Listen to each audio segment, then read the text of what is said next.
I thought you'd never get here. It's snowing really hard out there. I wasn't sure I'd make it, so you're welcome. You're right, sorry. Thanks for coming to stay with me. Anything for my best friend. Now that I'm here, what do you want to do? There's no one else in the whole dorm, so we could do anything. We could go up to the snack machines and get some chips. I'm not really hungry. Could watch a movie? No. I was thinking about when we were younger and had sleepovers. You always told the best scary stories. I learned them all from my older brother. That's the perk from having an older brother. Well, you thought there were a lot of perks from that. Look, I know he's off limits. He's your brother. Did he ever tell you about the click-clack? What's that? Not what, who? All the best scary stories are about the click-clack. Sorry, he didn't. Do you have any more that Jason told you that I haven't heard? Ah. It's cool. This has happened before. I know where the breaker is.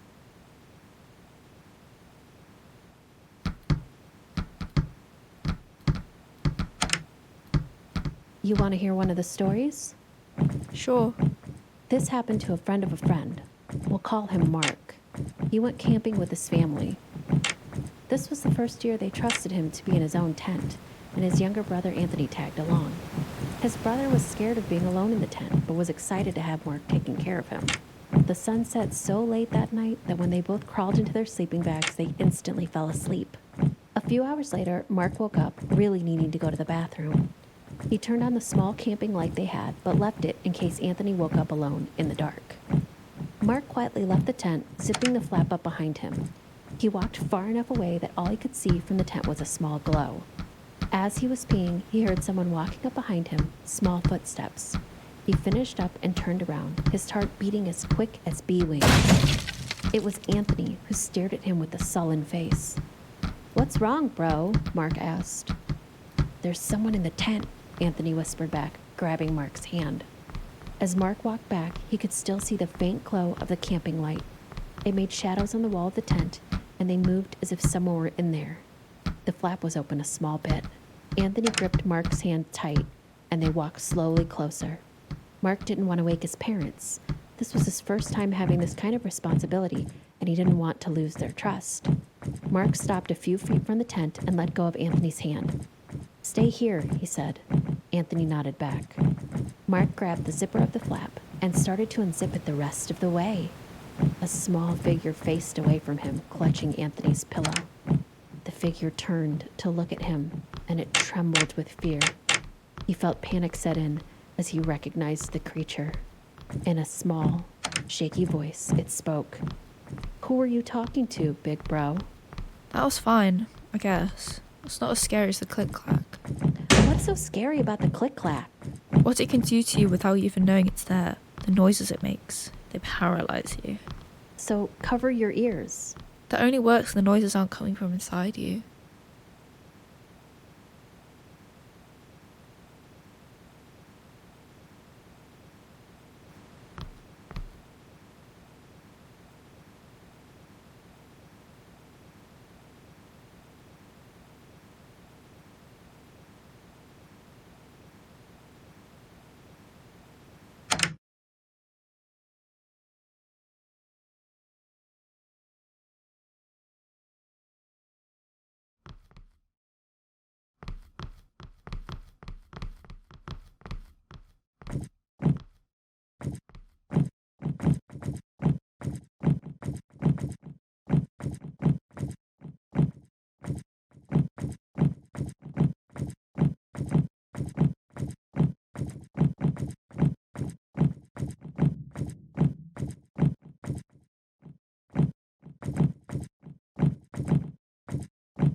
She was a good child and had a loving mother and father that worked long hours sometimes. She came home from school and neither of her parents were home. They both had to put in an extra shift. She'd have to make her own dinner and clean up the kitchen, but they promised it was going to be worth it, as this meant she could get a new bike for her birthday. Sandra made herself something simple so as to not have too much to clean up and watch TV until bedtime. It was quiet in the big house. As she walked upstairs, she turned off the house lights until all that was left was the one in her room. She decided to do a little sneaky late night reading. If her parents were home, they would have made her turn off the light and go to bed. She kept her bedroom door open so she could hear when they were coming home. She read for a while and was starting to doze off when she heard the front door open. She quickly turned off her light and rolled away from the door to pretend to sleep. A minute later, someone walked up to her doorway. A chill hung in the air as they entered the room. "Hey kid, you up?" her mom whispered. She touched Sandra's arm, running her cold hand down the length of her cheek and shoulder. Sandra continued to play asleep and her mom left the room. Sandra rolled back over toward the doorway. She could see out into the hallway.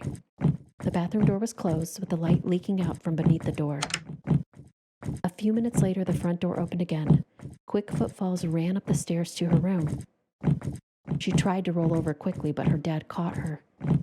He was sweaty, tears running down his face. He didn't even bother to turn on her bedroom light, and so he was shadowed, and his face looked horrifying. "What's wrong?" she asked.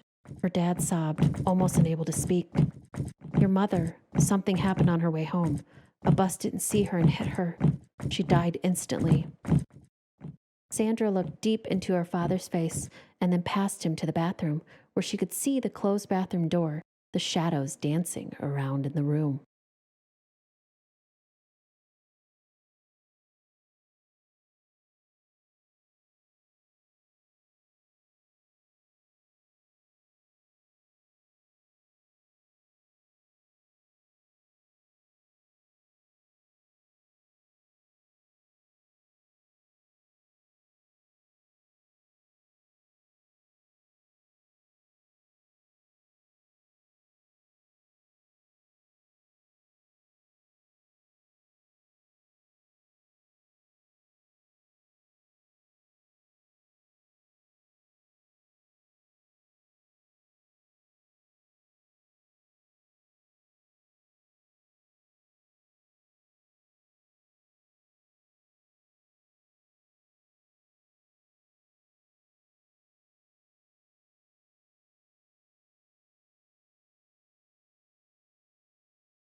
That one was a little better than the first one. Still not scary though.